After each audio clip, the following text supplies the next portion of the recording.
Election commission supreme court के सामने डट गया। इलेक्शन कमीशन ने मखसूस नशिस्तों के मामले पर सुप्रीम कोर्ट के फैसले की तरदीद कर दी।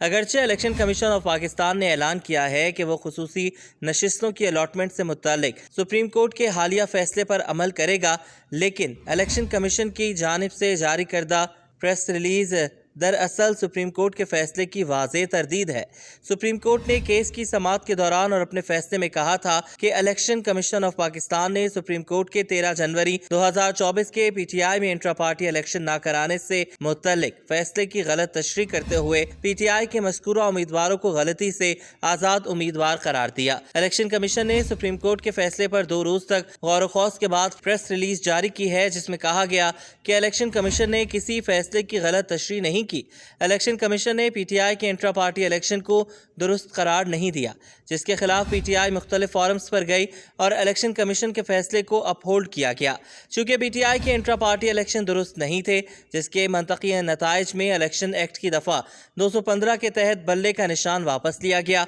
लिहाजा इलेक्शन कमीशन पर इल्ज़ाम तराशी इंतहाई नामुनासिब है। इलेक्शन कमीशन ने सुप्रीम कोर्ट के अक्सरियती फैसले के पैरा नंबर 7 और 8 का हवाला दिए बगैर अपनी प्रेस रिलीज में अपना मौक़िफ़ वाज़ेह किया और साथ ही इस बात की तरफ इशारा किया कि सुप्रीम कोर्ट में सुन्नी इत्तेहाद काउंसिल, इलेक्शन कमीशन और पेशावर हाई कोर्ट के फैसले के खिलाफ अपील में आई। सुन्नी इत्तेहाद काउंसिल की अपील मुस्तरद कर दी गई। पीटीआई इस केस में इलेक्शन कमीशन में फरीक थी और ना ही पेशावर हाई कोर्ट और सुप्रीम कोर्ट में फरीक थी। सुप्रीम कोर्ट के फैसले में पैरा नंबर 7 के मुताबिक 2024 के आम इंतखाबात के मखसूस हक़ाइक़ और हालात में ये करार दिया जाता है कि ये मज़कूरा उबाला 80 कामयाब उम्मीदवार जिन्हें कमीशन ने फहरिस्त में मज़कूरा उबाला कॉलमों में से किसी एक में बतौर पीटीआई रुकन जाहिर किया है, वो कामयाब थे और हैं और दर्ज बाला पैरा नंबर 5 की रूह से और आइन के आर्टिकल 51 के लिहाज से ये नशिस्तें पीटीआई ने हासिल की हैं। सुप्रीम कोर्ट के फैसले में पैरा नंबर 8 के मुताबिक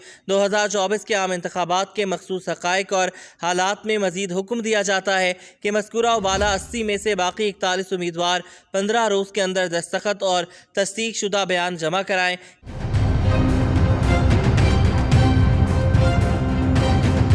कि उन्होंने मुतल्लिका सियासी जमात के उम्मीदवार की हैसियत से इलेक्शन में हिस्सा लिया, जिसके बाद इलेक्शन कमीशन 7 रोज़ के अंदर इस सियासी जमात को नोटिस जारी करे जो इस बात की तस्दीक करे कि मज़कूरा उम्मीदवार ने इस पार्टी के उम्मीदवार की हैसियत से इलेक्शन में हिस्सा लिया। सियासी जमात अपने तौर पर किसी भी वक्त तस्दीक के लिए तहरीक फ़ाइल कर सकती है। इस तस्दीक के बाद वो उम्मीदवार मज़कूरा बाला पैरा नंबर 5 और आर्टिकल 51 के मकसद के तहत इस सियासी जमात के उम्मीदवार की हैसियत से रुकन समझा जाएगा। इलेक्शन कमीशन इसके बाद अपनी वेबसाइट पर कामयाब होने वाले उम्मीदवारों की फहरिस्त सियासी जमातों की जानिब से तस्दीक किए जाने की आखिरी तारीख पर 7 रोज़ में जारी करेगा और इसके बाद इलेक्शन कमीशन इस अदालत में तामील की रिपोर्ट जमा कराएगा। पैरा नंबर 7 के जवाब में इलेक्शन कमीशन ने अपने प्रेस रिलीज में कहा कि जिन 39 अरकान कौमी असम्बली को पीटीआई का रुकन कौमी असम्बली करार दिया गया है, उन्होंने अपने कागजात नामजदगी में पीटीआई से अपनी सियासी वाबस्तगी जाहिर की थी, जबकि किसी भी पार्टी का उम्मीदवार होने के लिए पार्टी टिकट और डिक्लेरेशन रिटर्निंग अफसर के पास जमा कराना ज़रूरी है, जो इन उम्मीदवारों ने जमा नहीं कराया था। लिहाजा रिटर्निंग अफसरान के लिए ये मुमकिन नहीं कि वो इन्हें पीटीआई का उम्मीदवार करार देते। पैरा नंबर 8 के जवाब में इलेक्शन कमीशन ने अपनी प्रेस रिलीज में कहा कि जिन 41 उम्मीदवारों को आज़ाद करार दिया गया है, उन्होंने अपने कागजात नामजदगी में पीटीआई का जिक्र किया और ना ही पार्टी से वाबस्तगी जाहिर की, ना ही किसी पार्टी का टिकट जमा कराया। लिहाजा रिटर्निंग अफसरान ने उन्हें आज़ाद उम्मीदवार की हैसियत से इलेक्शन में हिस्सा लेने की इजाज़त दी।